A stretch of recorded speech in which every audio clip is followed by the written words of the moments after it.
So that we're checkerboarding, you're not sitting directly in front or behind anybody else.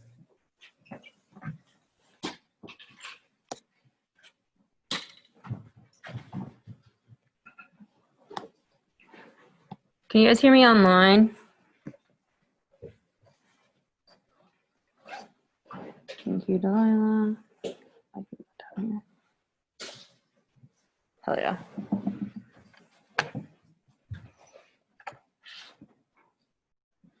Great. What time is it? Do, do, do, do.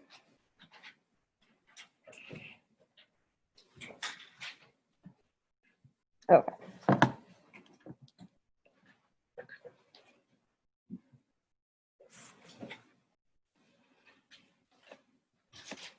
Oops.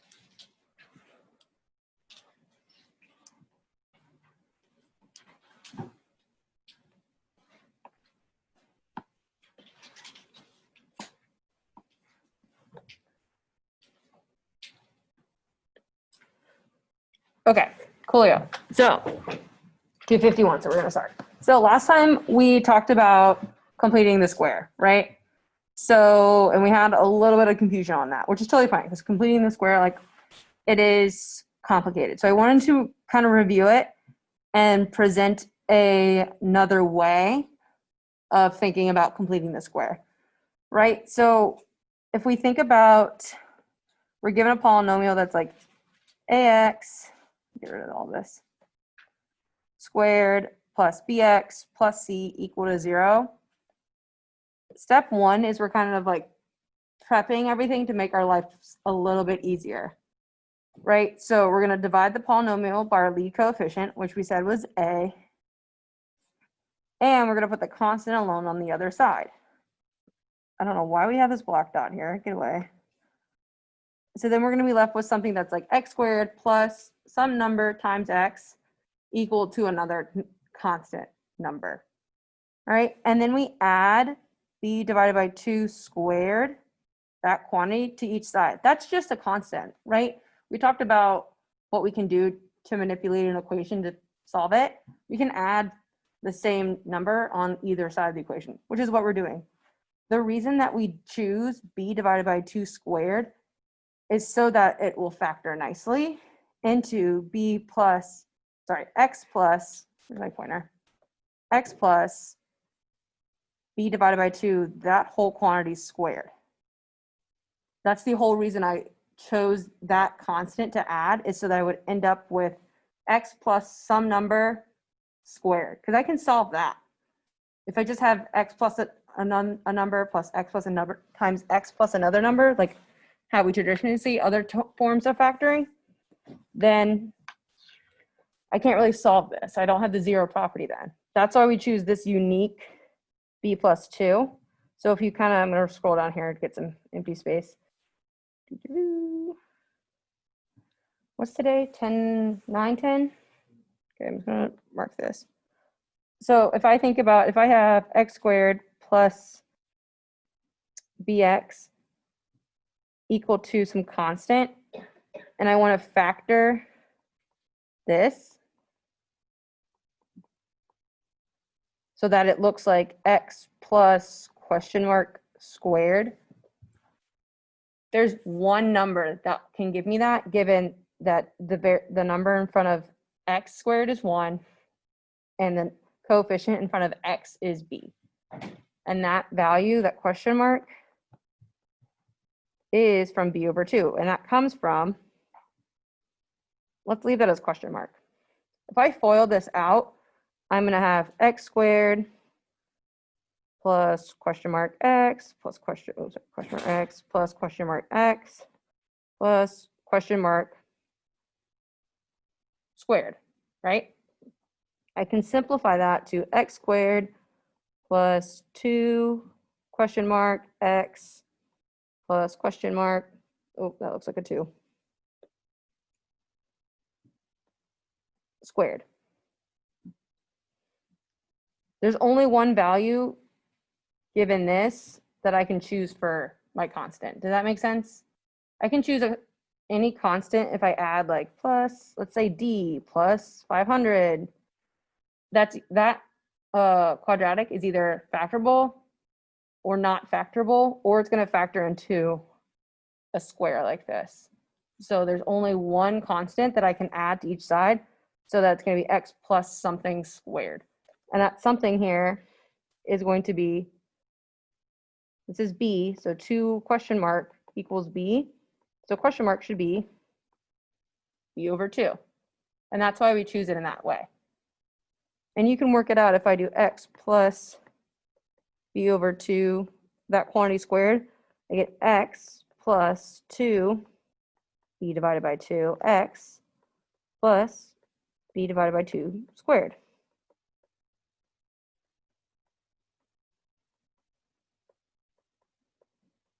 I have this, I want this, so I add that.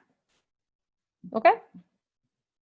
You'll have more practice. I just kind of wanted to go over that because I've been thinking about it a lot. And I hope that cleared up some stuff, but you'll have more homework focusing on completing the square and practice homework if you need any more practice with that. But don't forget that I have lots and lots of office hours. Okay, cool, yeah. So kind of review what we did last time. We went over the quadratic formula. Remember that little jingle that I beautifully sang for you all?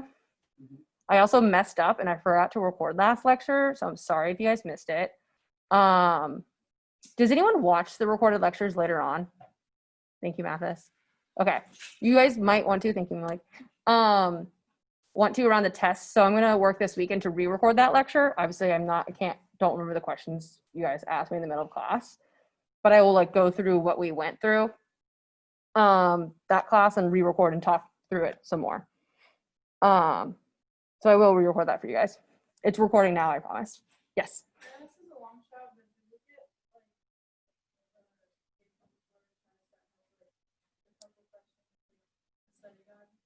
Like a practice exam? I'm just contemplating a practice exam. There will be I'm pretty sure I'm going to make your exam take home online, or like kind of how your homework is, where you like submit to me on Blackboard. No, Madison, your exam is not till Thursday. I'm more concerned. Let me answer that question and then I'll get to that question. You'll have a study, what is it called? Like a review session the evening before your exam. So if our exam is like a Tuesday, it'll be like Monday evening. If it's a Thursday, it'll be Wednesday evening. And once we get through 1.4, a week after that class, that'll be your exam. I'll announce it. I'll be like, cool, we just finished 1.4. Everything that, all the sections that we've covered so far, including 1.4, that's exam 1. Next week, we won't have class. That next like class between it, whatever. If we finish on a Thursday, next Thursday, we won't have class because you'll be taking your exam. Let me answer Madison's question. Wait, I think that answered Madison's question. Did that answer your question? Yeah, so we'll have a review. Yes, I don't know if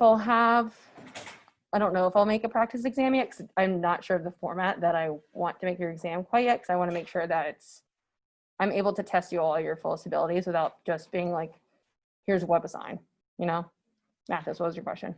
Okay, well, I just want to make sure. Oh. I thought you just said it. You said you don't know what the format of the exam is. Yes, I haven't. I am in discussion. We're talking about that I have a meeting on Monday. We're going to talk about it more with all the instructors. Because yeah, I can't, if people have to quarantine, I can't give just a face-to-face one. Like if you're sick, I want you to like not be near me. Being honest. So yeah. So I'm trying to figure that out still. Okay, yeah, Carolina. You have 3. They're listed on your syllabus. The dates I need to update, but the sections are pretty much the same. So the sections for each exam are listed. Obviously, the further down the semester, the sections might shorten, but that's fine. Okay, cool. Math time. Ready? So, we went over the quadratic equation formula, not equation, last time, right? So it's, if I have a quadratic equation, ax squared plus bx plus c equals 0, where a doesn't equal 0, right? I need it to be a quadratic. Then I can follow this formula, negative b plus or minus the square root of b squared minus 4ac all over 2a. No. I'm pointing. This was this. So this is what we did last time, right? I'm reviewing right now. All right, and then we walk through a fun proof that involved completing the square. I'll post these notes are posted, and then I'll upload the notes again today after class, right? So if we don't know how to factor or complete the square, quadratic formula is the best place to go. And then we're going to talk about what this little square root and how much information this can give us, because it can tell us a lot about a function's or quadratic's number of answers. Well, let's go through some practice problems first, right? So if I have x squared plus 8x plus 6 equal to 0, right? So off to the side, I'm going to write the quadratic formula. Negative b plus or minus the square root of b squared minus 4ac. Okay, all over 2a, great. Is everyone comfortable with like what a, b, and c are? Okay, cool. Right, so in this case, I'll write them out right now. A is 1, B is going to be 8, and C is going to equal 6, right? So then I go over here, I'm going to plug those guys into the formula. So I'm going to have negative 8 plus or minus. So yeah, that's a good question, right? So B is the coefficient in front of the linear term. So it's the coefficient in front of x. So we're all only dealing with coefficients. That's a good question, Mathis. All questions are good questions. Okay, cool. B squared. I'm pretty sure that's 64. Please correct me if that's not right. Great. 4, and then I usually write it like 1 and what, 6? Yeah. All over 2a. And now we're going to simplify, right? So negative 8 plus or minus, what's 4 times 6? 24? So 64 minus 24, it's going to give me square root of 40 over 2. Can I reduce that radical at all? I do like 4 and 10. So 2 root 10. Here, let me write out what I just did because that was kind of confusing. So I'm going to write negative 8 plus or minus the square root of 4 times the square root of 10. I can do that. We talked about exponential rules a while ago. All over 2. And square root of 4, I can just simplify to be 2. Oopsies. All over 2. And then 8 and 2 divided 2 times root 10 are both divisible by 2, so I can reduce one more to negative 4 plus or minus the square root of 10. All right. If you get me here, I'll be happy. I'll be really happy here. I won't take, unless it says to simplify down as much as possible. As long as you get here, I'll be really happy. Okay? Yeah, Carolina. 8 squared. Yeah, sorry, I did a step in 2 steps. I did 2 steps in 1 step. Right. Yes. How would it simplify negative 4 plus I don't think so, because 10's divisors are 5 and 2. And those are both prime. So I think that's as much as you get. If you wanted to tell me, like, on WebAssign, it asks for like the smallest solution and the biggest solution. So your smallest one would be minus 4 minus root 10. And your biggest one would be minus 4 plus root 10. But yeah, that's as simplified as I can get. Okay, it's a good question. All right, cool. So we got 2 solutions here right now, okay? I want you to keep track of how many solutions we get and what happens with this little square root. Okay, cool. So x squared minus 6x plus 11. Also, wait, recap. Was everyone cool with that problem? Okay, great. So a is 1, b is negative 6. and C is 11 here, right? So we go to our quadratic formula. Negative negative 6 will give me a positive 6 plus or minus the square root. 6 squared is 36 minus 4 times 1 times 11 over 2, right? So, oops, let me get rid of that. This is going to equal 6 plus or minus 36 minus 44 is going to give me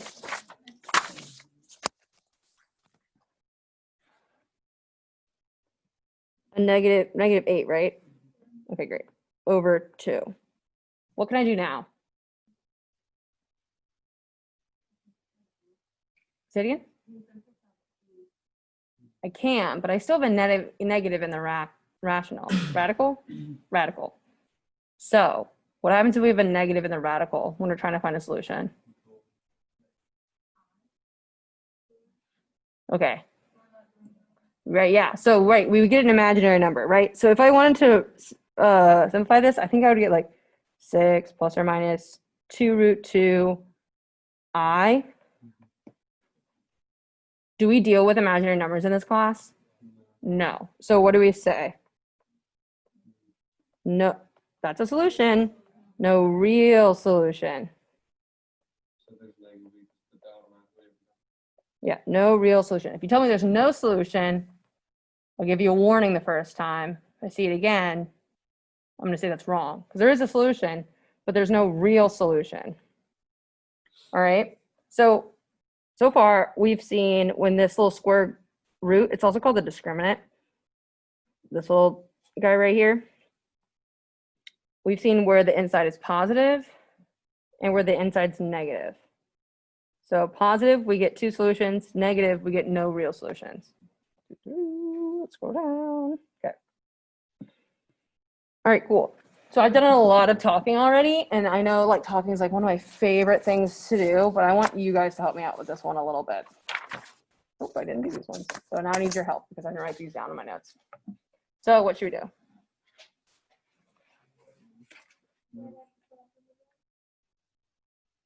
Can I have hands raised? Because there's a lot of things going on. Yeah. Yeah, I would get 12 to the other side. Why should we do that?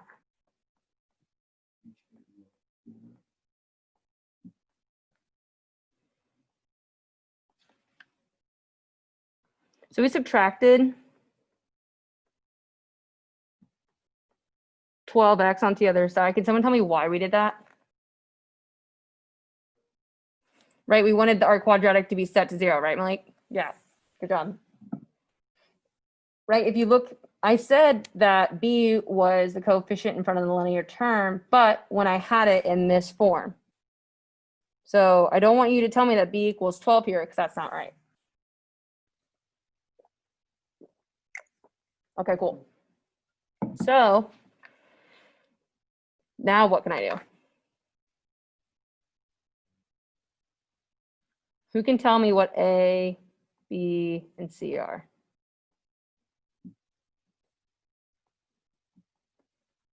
Actually.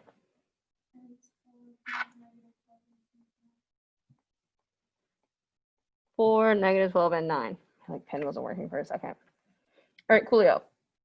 So that's exactly right. Good. And now we can plug into the quadratic formula, right? Can someone walk me through how I can write that? Carolina?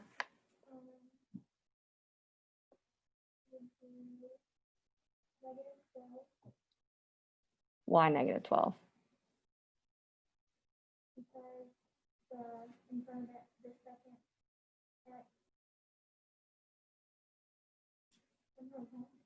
It's negative b. You're super close, right? So b is -12. Yep, you're absolutely right. Were you looking up here? Okay, yeah. Right, so that's why we needed to make it our quadratic. We moved everything onto one side because that's kind of how the quadratic, it only works in that form. So we kind of had to prep the equation for its surgery, for its quadratic formula, right? So we're gonna have 12, then what, Carolina? You're doing great.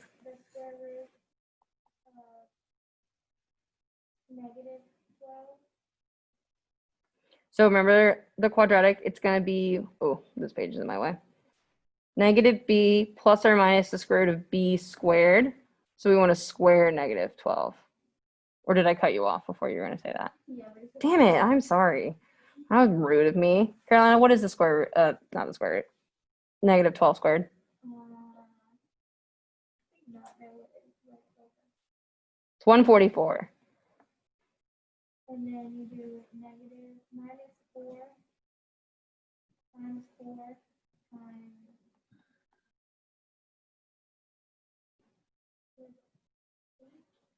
Mhm. 9. Yep, 9. Great. And then what? We're not done yet. And then we will multiply. Oh wait, over 2a. Which is, 4. yeah, 4. Great. Again, I am so sorry for cutting you off. That was so rude of me. Now it's on video that I did that. So embarrassing. Okay, cool. Right? So we have 12 plus or minus the square root of b squared, which is going to be 144, minus 4 times 4 times 9, so 4ac, all over 2a. So 2 divided by 4. So let's simplify. What is 144 minus 4 times 4 times 19? Do you guys want to plug that into your calculator and tell me? What? Duh, you're so fast. Thanks, everybody else. Right, so I get 0. Oh, yeah, that's why I chose this problem. Okay, cool. And then divide by 8. Cool. So I'm going to simplify that to just 12 over 8. If I add 0 versus if I subtract 0, it's all the same, right? So that kind of just goes away. So 12 divided by 8, I can simplify to 3 halves. 8 is really big. Yeah, 3 halves. Both divisible by 4. Great, cool. So now if this square root is 0, I only get one real solution. Interesting. Okay. One more example, then we're going to talk about that square root guy. Okay, cool. This is not an S. This is supposed to be a 2. I don't know why that was an S. Okay, cool. So 2x squared minus 3x minus 2. I want you guys to try this one on your paper, and then we'll circle back in like a minute or two, and then we'll talk about it.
Oh.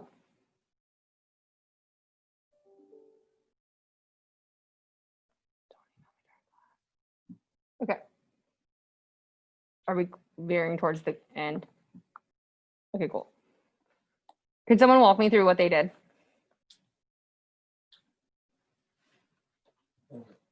So it should be 3 plus or minus, and then the square root of 9 minus 16 over 8. I mean, over 4, I'm sorry. Right, because we get negative b is the 3 plus or minus square root 3 squared, negative 3 squared would give me 9 minus 4 minus 16. 4, A, C, so 4 times 2, 8 times 2, 16. What is C? C's 2. Oh, it's negative 2. It's -2. So that's gonna, right, that's careful to watch out for. So it's actually gonna add, right? Because that could mess up the whole thing, right? We could think that like, oh crap, like I have no real solutions. But in turn, I get plus 16, which would give me 3, plus or minus, also I forgot my 2 down here. That should be a 4. Plus or minus square root of 25 Mhm. over 4. 3 plus or minus 5 over 4. And we can simplify this down a little bit just to get 2 full answers, not dealing with the radical anymore. So 3 plus 5 is 8. And 3 minus 5 is -2. Negative, oops, that's 8 over 4. Doo-doo. So let's do 3 plus 5 over 4, which that'll give you 8 over 4, which is just 2. Then x equal to 3 minus 5, which give you -1/2, right? So that's where a missing just a slight negative just tumbles the whole problem down, right? So how are we feeling about quadratic formula? Thumbs down, thumbs sideways, thumbs up. Is it like your best friend now? Yeah, it's pretty freaking great. Yes. Can you use this like at any time, like especially if there's like coefficients in front of like the quadratic, and we don't want to like try and factor with the ABC method. You're allowed to use the quadratic. Sorry to cut you off. I didn't mean to do that. Unless I specifically asked you solve this quadratic via factoring, via completing the square. Quadratic formula is always there. You can also use it to always check your solutions too, right? You're given a lot of different ways to solve a problem, whichever you feel is best fit. And if I'm like forcing you just to make sure that you guys know how to like complete the square and you're like, I don't feel really great about that, I can check myself using the quadratic formula, right? So you can use it, but when I ask you not to use it, don't use it. Okay, cool. So I forgot to make notes about this because I don't think it's in your textbook, but this little guy, square root, that was ugly. Zoop. Square root b squared minus 4ac. This is called, hold on, let me write it first and then I'm gonna, because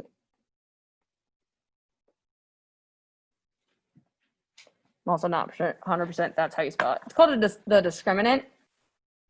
I'm also Googling if that is how you spell it.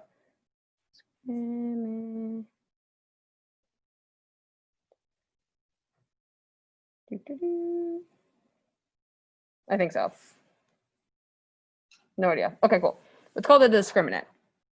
It will tell you how many real solutions your quadratic will have. So if b squared minus 4ac is greater than 0, how many real solutions do we think we'll have? Oh, wait, not greater than or equal to 0. Yeah, 2 solutions, 2 real solutions. Let me write my solutions. Okay, solutions. Great. What if it equals 0?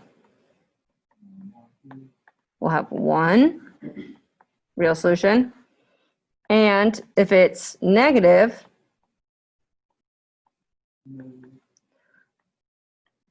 no real solutions.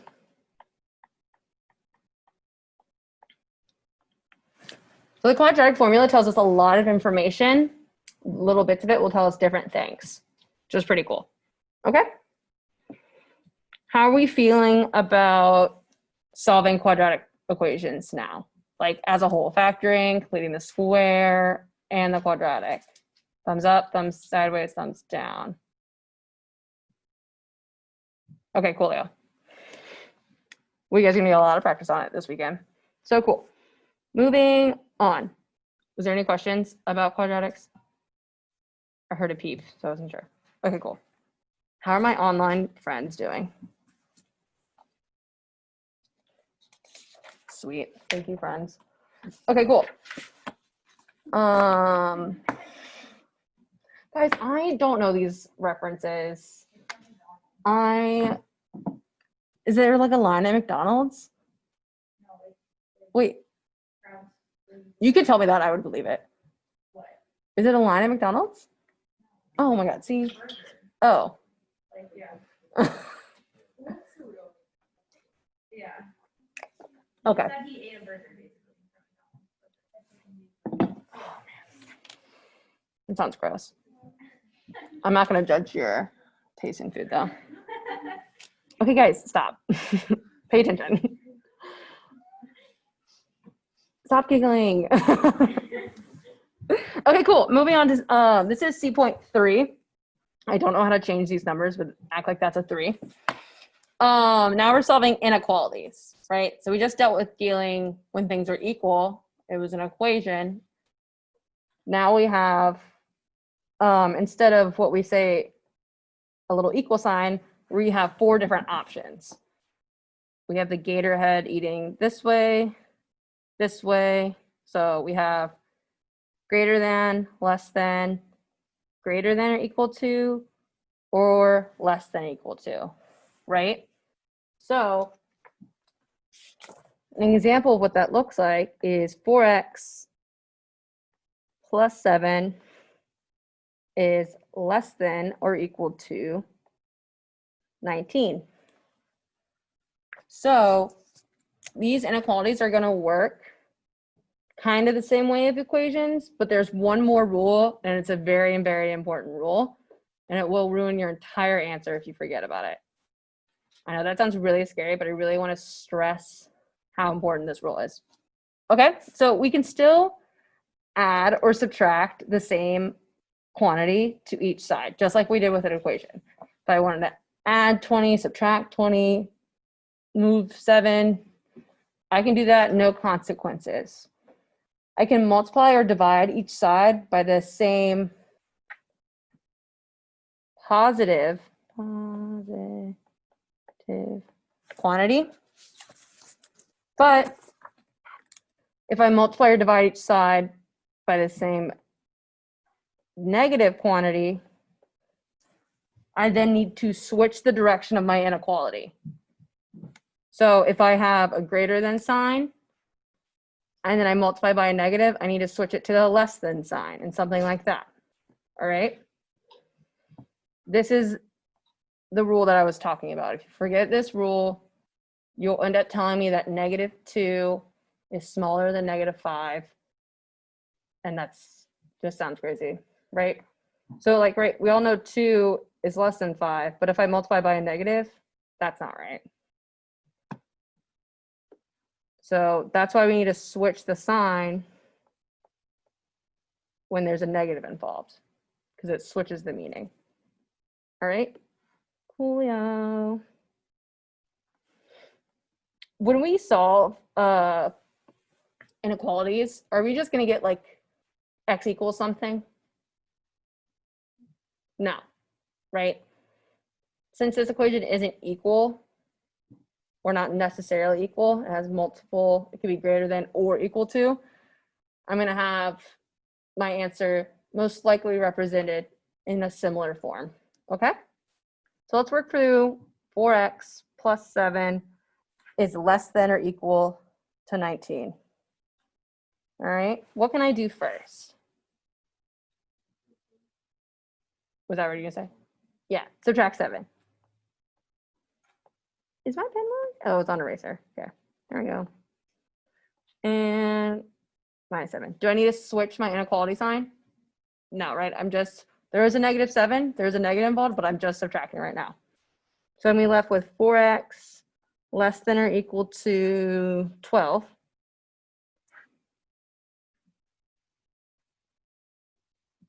So then I'm gonna divide by 4, right? Do I need to switch my inequality sign? No. So we left with x less than or equal to 3. Right? Sometimes answers might ask you to draw a picture. How can I represent x less than 3 in a picture? That involves a line. Yeah. Do the line and then the line goes to the left side with the filled in dot. Yeah. Perfect. Usually when I hold my line at like, there it is. Okay, great. Draw some arrows. Variable 0. We'll call that 3. So is it going to be the left side of 3, the right side of 3? Or the left? I also don't know my lefts and rights very well. Oh God, ignore that.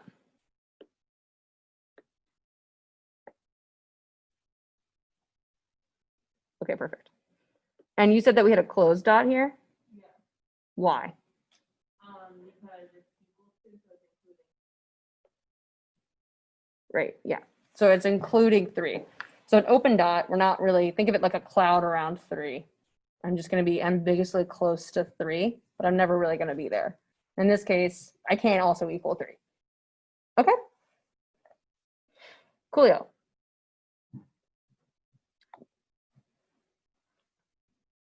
What can I do for this one? There's lots of different things. 3x is less than 9x plus 4. What can we do?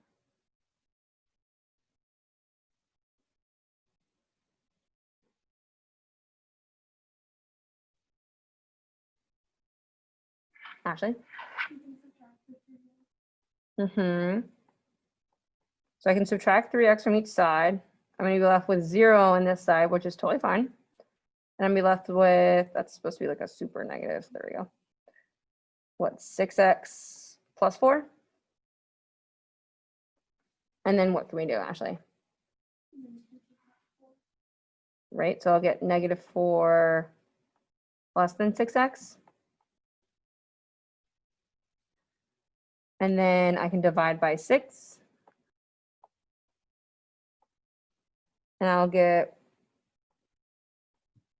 negative 2/3 less than x. I don't like how that looks. Boop, boop. There we go. Coolio. So there's another way I could have done this. Yeah. When we're writing these out, do you always want to use x? I think about it, right, like x is bigger than What do you mean leave out the x? like leave with the x. Like Oh, yeah. Okay, yeah. If you're talking about like, yeah, no, I don't care. Right? I mean, like, as long as you're not saying, so if you're saying like, can I write it like this? yeah, well, I meant because the x leaving probably is what they take a left. Interesting. They take it.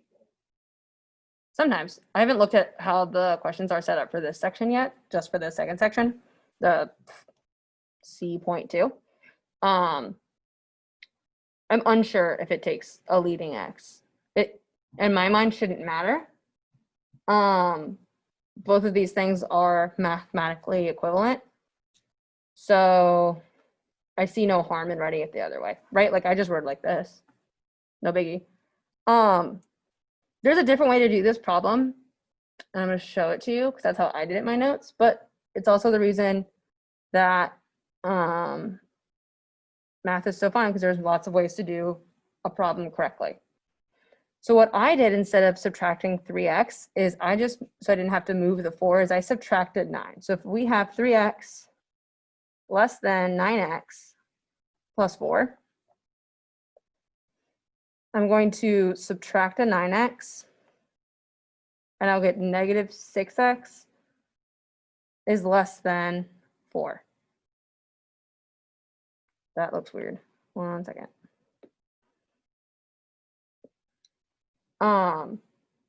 Doing it this way gives me a negative that I need to divide by. So sometimes if you want to be proactive in your thinking when you're moving x's to the other side, and you're like, I don't really want to worry about switching the inequality sign, you can do what Ashley did and subtract the 3x, even though you still have to do an extra step to move over that 4. So then I'm dividing by 6x. So what should I get?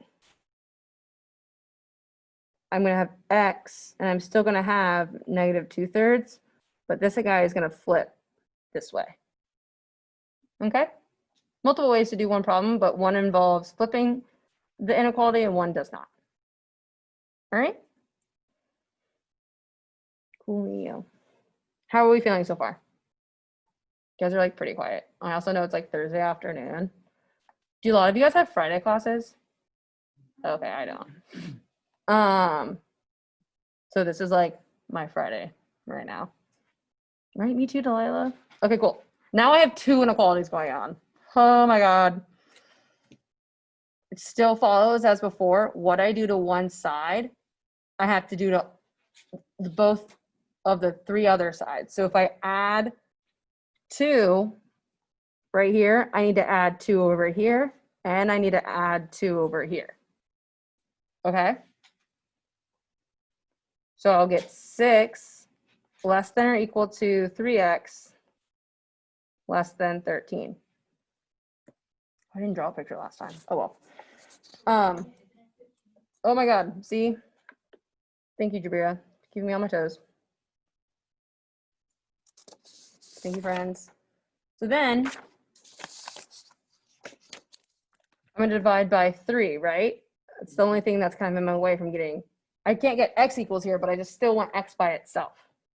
Divide by 3, divide by 3, onto all 3 sides. So I'll get 2 is less than x, which is, or sorry, less than or equal to x. That is again less than 5. So now if I draw a picture, we're gonna have 0. Oops, no, we're not.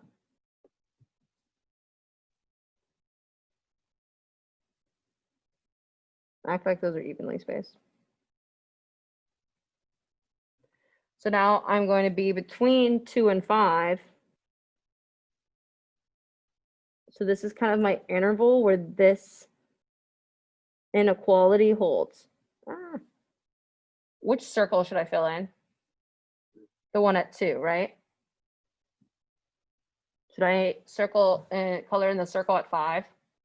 No, right? Because we're only less than 5. We're never equal to 5. Okay? Thumbs up, thumbs sideways, thumbs down. How are we doing? Okay, great. Lots of thumbs up, which I am loving. Okay, great.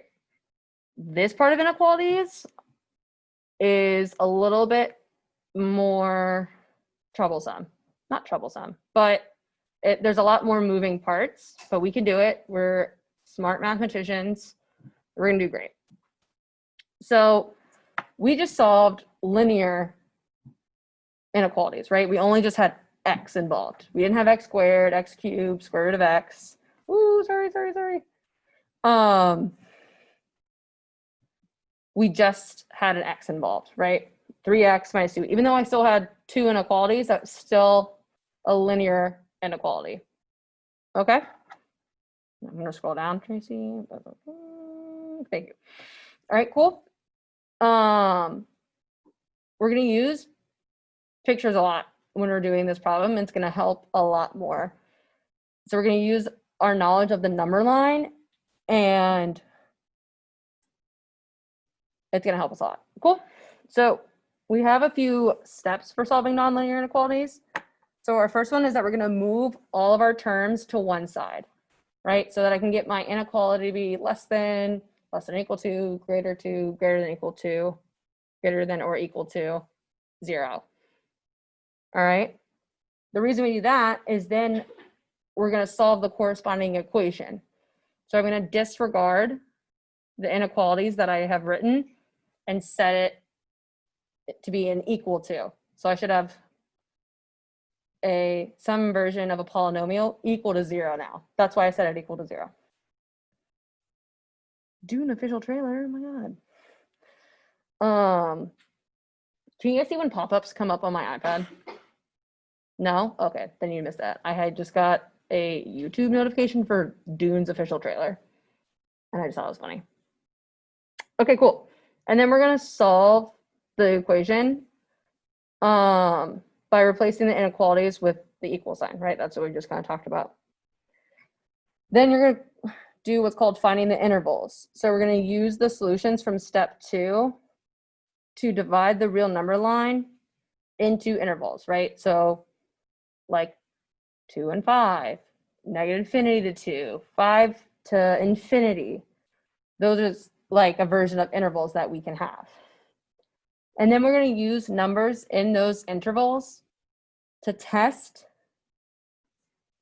to whether the inequality is satisfied in each interval, right? Either the inequality is going to be less than or equal to, greater than or equal to, less than or greater than 0. So we're looking for positive or negatives right there. And that will tell us which intervals we want to go with. This method for solving nonlinear inequalities will come up in calculus a ton of finding test values and plugging them into intervals. This will not go away. Okay, so you're getting more practice now. So when you go on to calculus, you're going to be so much better at it. And then we're going to write down the solution, and we're going to be really careful to check our endpoints, right? Sometimes the endpoint might make me equal to 0, which sometimes I want and sometimes I don't want. So I also need to check on my endpoints. Okay, cool.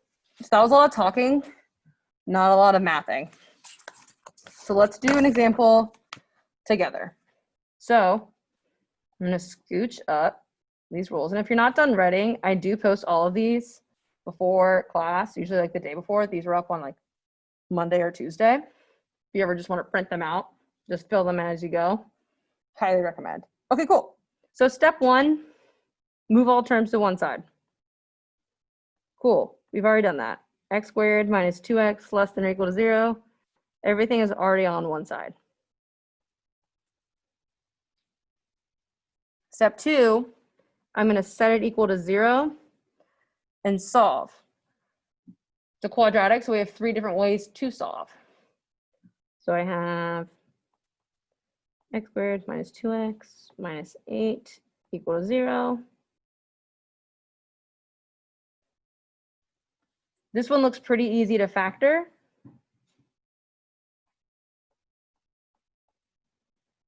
Whee. So what do we get?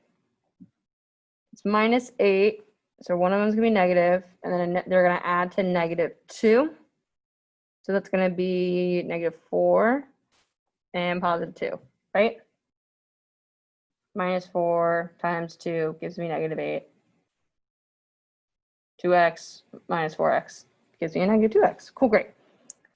All right. And then the 0 property says that I can set each one of these factors equal to 0. So x minus 4 equals to 0, and x minus 2 equals, x plus 2 equals 0. So then we have x equals 4 and x equals 2, right? So step 3, how much space do I have? Sorry. Negative 2. Thank you, guys. Cool. So now we're going to draw our picture. What's step 3? Find the intervals. That's what it's called. So using x equals 4 and x equals 2, we're going to split the number line. But I saw something since, right?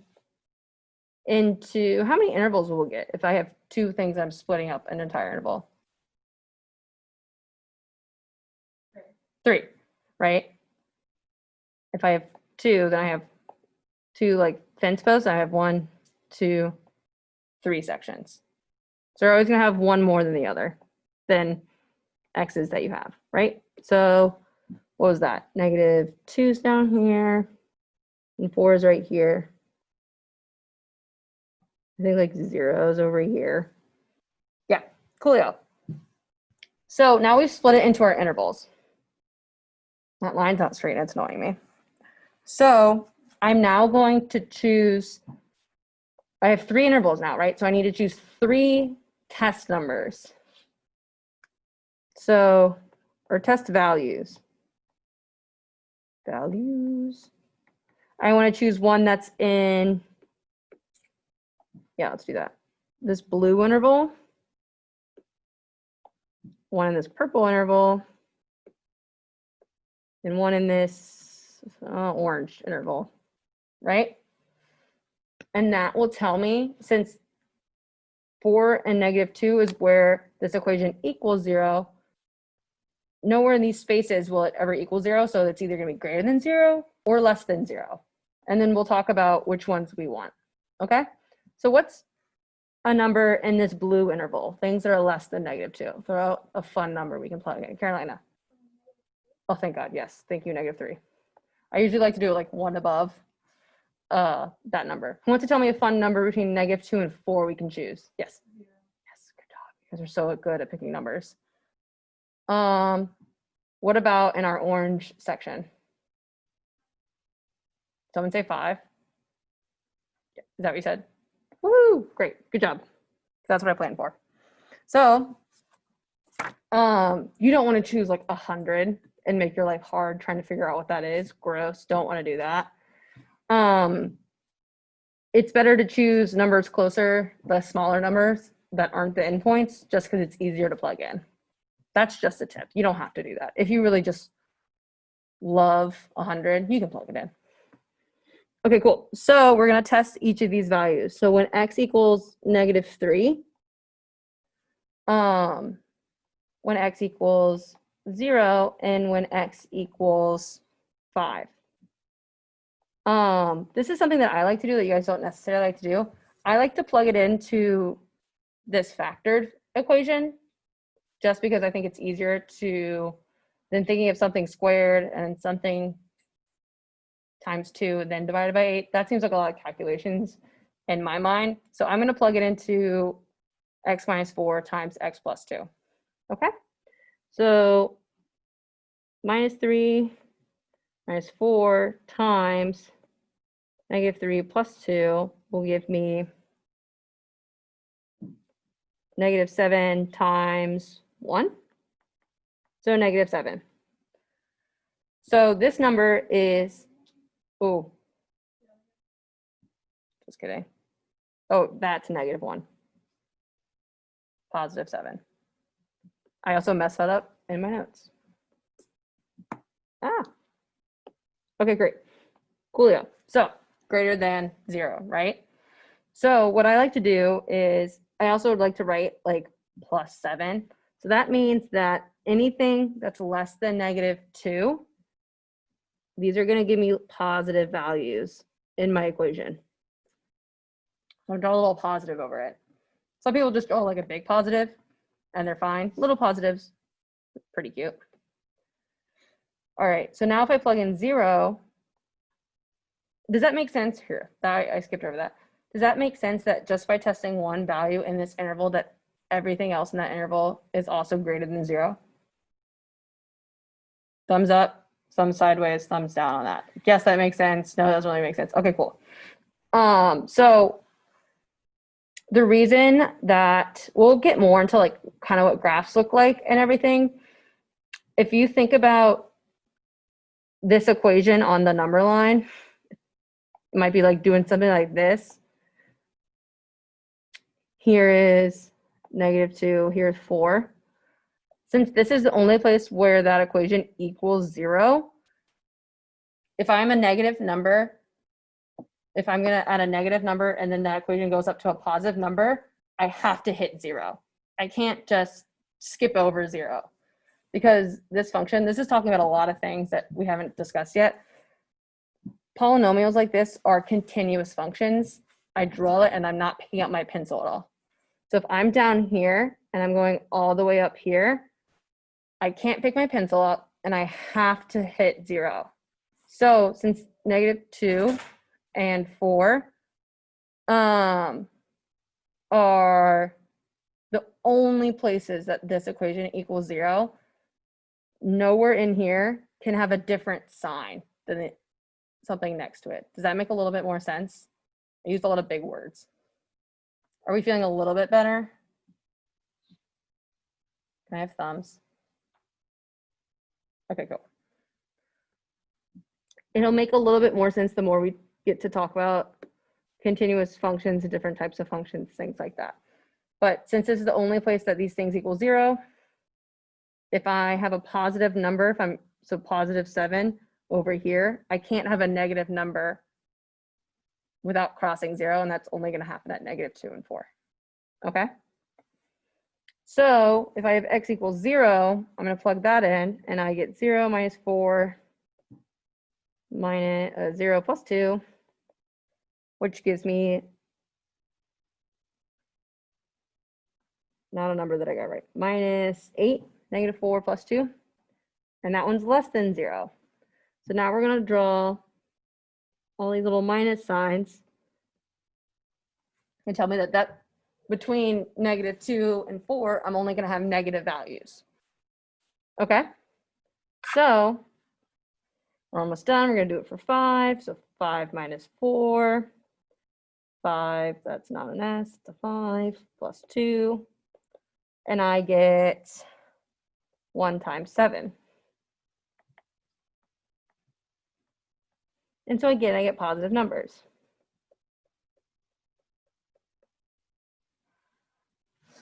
So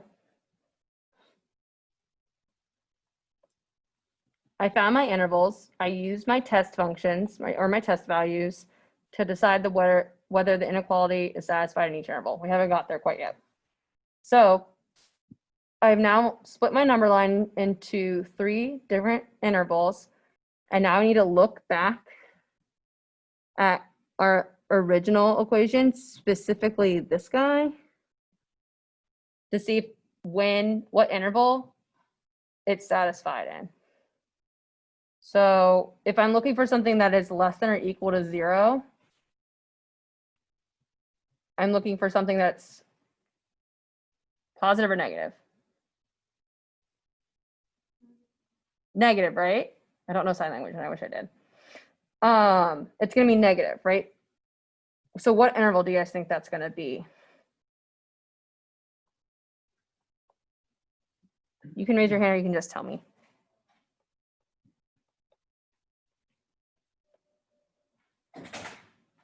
So what interval satisfies that our inequality is going to be only give me negative outputs?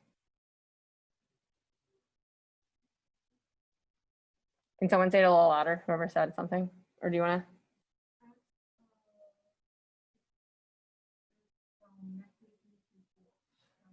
So -2 to 4? Is it going to be inclusive or not inclusive? Inclusive? Okay. Why? Right, it's equal to 0 though, right? So you're right. So we say you can just give me an interval answer, right? That's most likely what you're going to be given. As an answer is the interval from -2 to 4, which is this purple interval right here. Here, I'll color code it.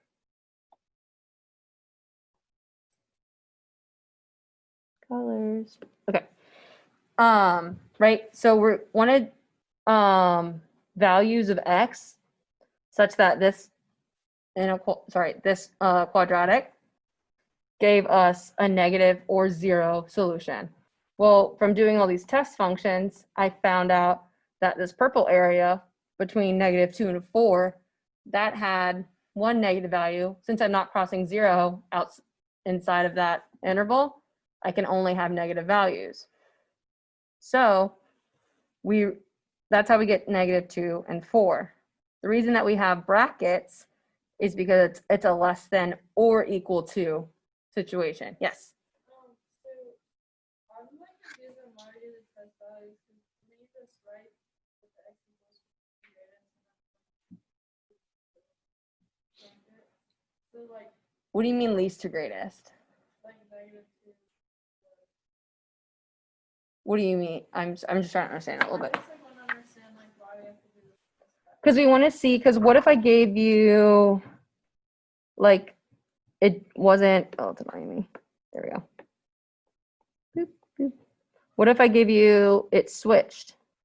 That's a completely different equation. That's not going to give you the same solution. That's when this quadratic is only positive or 0. So that would give me these 2 intervals. So my test values, I'm seeing if these values are greater than 0 or less than 0, because that's how I'm going to differentiate those solutions. Okay, does that clear that up? Yes or no? That was like, Yeah. okay, cool. We're going to go through another example. But this is a little tricky to get used to. I think, yeah, I only have one more example, but we can do more if we need some more practice. Okay, cool. So now we're given x squared is greater than 2x less than 3. My step one was to, did not do this on my notes either. Move all terms to one side. Does it matter which side I put it on? No. Just kind of might help me factor a little bit better. Since this x squared doesn't really have a coefficient, I'm actually going to move everything to that side, even though I'm moving like more things. But that's just me. If you want to move x squared to the other side, that is all of your heart's desires. All right, so I'm going to subtract 2x and add 3 onto each side. Do I need to flip the inequality at all? No, I'm just adding and subtracting. Oopsies. Minus 2x plus 3, which is greater than 0. So that was step one. Now I need to solve when this equation equals 0.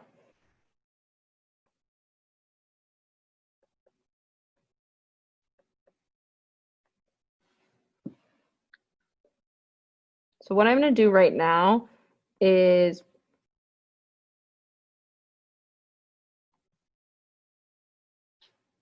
draw what I think this quadratic formula looks like. We haven't talked about graphing, and we probably won't for just a little bit. But I just kind of want to talk about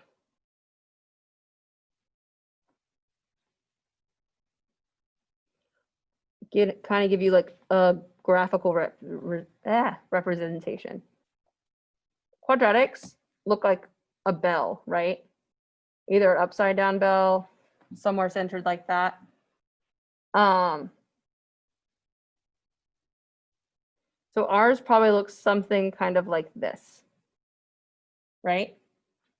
If I were to put it on like an XY plane, that's kind of like what our like basic quadratic would look like, right?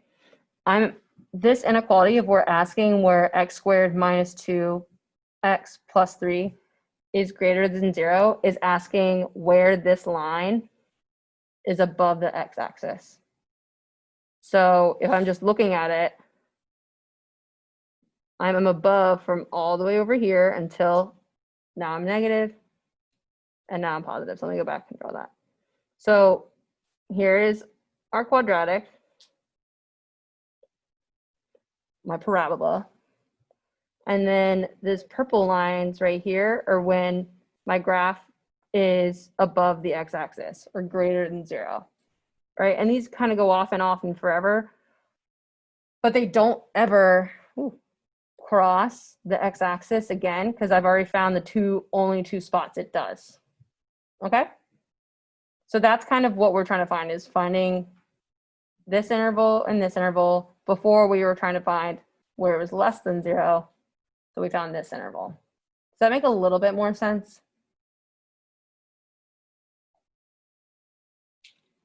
Okay, I'm gonna go with yes, because no one's saying no. Okay, cool. How can I solve this quadratic?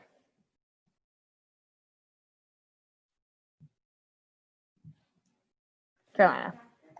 Yeah, we could try to factor it. I don't know if it's factorable, but I'm pretty sure it is. How would you factor this? Someone want to tell me, or Carolina want to tell me?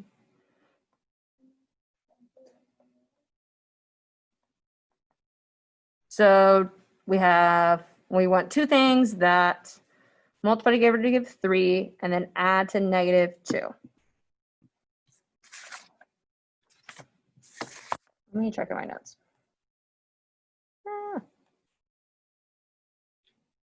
I wonder if, okay, cool.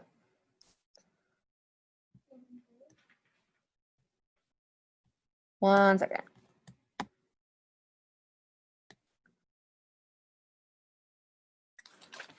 Oh, I wrote this wrong. Go figure. That is supposed to be a +3.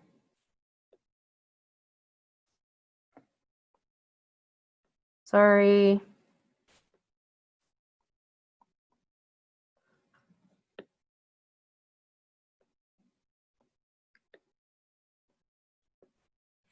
Okay. Carolina, you said 1 and 3. Do you want to change one of those numbers to be a negative? Which one? Yeah, -3. Good job.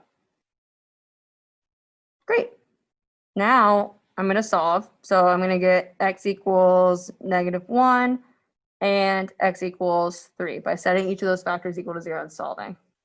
I didn't feel like doing that in my hand. Okay, cool. So now I'm going to draw our number line.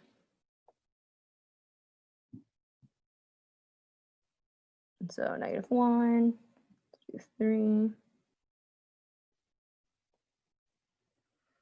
And I want to find numbers in here to plug into this guy to see if I'll have if my solution will be greater than 0 or less than 0.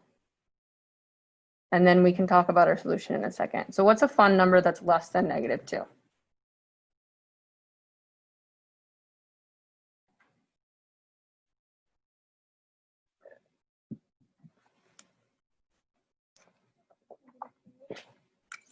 Oh, wait, what did you say?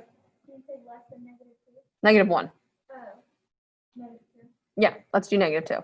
That sounds like a good one. So there's -2. What's 1 between -1 and 3? Yeah, 0. And then what about 1 greater than 3? 4. Cool. Alrighty, so when x equals -2, what is this quadratic going to equal? 4 plus 4 minus 3. So -3, which is less than 0. So we can draw lots of little negatives. So then if x equals, wait, let me make sure that was right.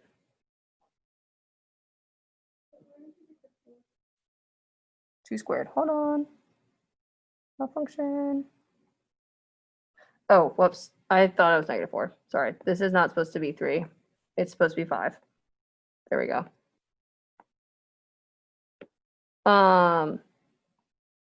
This 4 is from x squared minus 2x. So and x is -2, so those negatives cancel out. So I get +4. And then -3 is just -3. You didn't really have to play with our friend x at all. So now if we're doing 0, I'll get 0 minus 2, 0, which is just 0, minus 3, so that's -3. Oh, these are all pluses, plus, plus, plus, plus, plus, okay.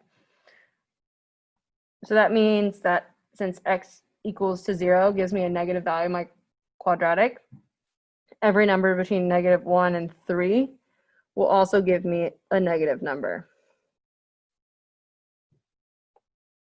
X equals 4. What do we get? 16 minus 8 minus 3, which is 8 minus 3, which is 5 again. So fun. Right? Is it 5 again? Yes. So now we're plus, plus, plus, plus, plus. So it kind of looks like that picture that I drew above, right? I know some secrets about polynomials, so I kind of knew it would look like that. So the question asks when x squared minus 2x minus 3 is strictly greater than 0. I like to say strictly greater than, so to not be confused with greater than or equal to. So which of these intervals gives me solutions to this quadratic that is greater than 0? Ashley? Right, -infinity to -1 and 3 to infinity. So I'm going to write that -infinity to 1. What do I put next to that 1? A bracket or parentheses? I heard two different answers and I want, who said bracket? Carter, you can tell me why bracket? No, I just So the one we did before, what was the difference between this one? that one was, well, they both included. So these are both included because we have a less than or equal to sign. Here we don't have that. We just have a greater than, strictly greater than. There's no equal to involved. So that's why we're going to have a parentheses. Is that what you're going to say? Perfect. And then how can I represent two intervals? Yes. Yeah, I put a U. Means union. It's technically not a U. I mean, it is a U, but like, I think of it in the U. Why is it positive 1? Oh God. Thank you, Delilah, keeping me on my toes. Okay, cool. Yeah. And then it's 3 all the way up to infinity. And again, we aren't including 3 because we found this is when, right, if x equals -1, x equals 3, this quadratic equals 0. But I don't want things that equal 0. I only want things that'll give my quadratic that is greater than 0. Okay. So does that answer your question? That fix things for you, Carter? Okay, cool. Why am I not putting brackets around -infinity, infinity? Yeah, infinity isn't something that I can capture, right? It's like a legendary Pokemon. You can never really get it. There's also Pokemon on Netflix right now, loving it. So that's why we can't ever include that. Okay. How are we feeling about solving inequalities? Not really. This is really hard. Okay. We're gonna do our exit slip. If you want a little bit more help, I can stick around and do another problem. Exit slip time. When you do your exit slips, please put last name, comma, first name. It just makes my life so much easier. When I'm like going through and like putting your little exit slip grade in, right? So do you guys still need me to give you the room number, or does that like auto populate? It's like 9. Yeah. Oh, here, I'll do it. Okay. Hold on.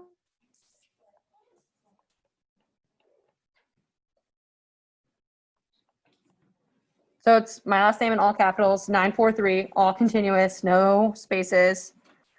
What is our teacher question of the day? I really love some of you guys were giving me your orders at your favorite restaurants last time. That was really fun. Ooh, here's a good one. What are you thinking about being for Halloween? If we have Halloween. Thinking about being.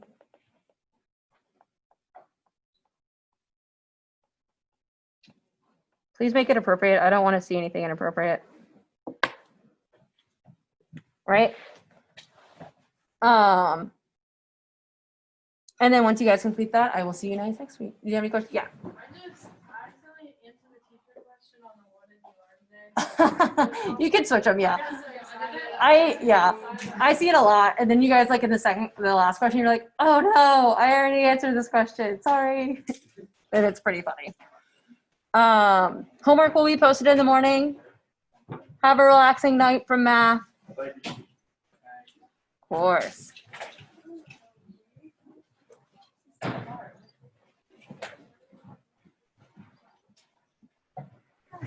Oh, hold on. Okay, yes. Hi. Quick question about the optional homework. Yes. Is there a way that, I see on there that I can request to extend it. Is there a way you can do that so I can do it for practice, like before the exam? Yes, I was looking at that today actually, Okay. and I was like, and I was waiting for someone to tell me that they couldn't access it. And I'm like, okay. Okay. Can you even view it at all?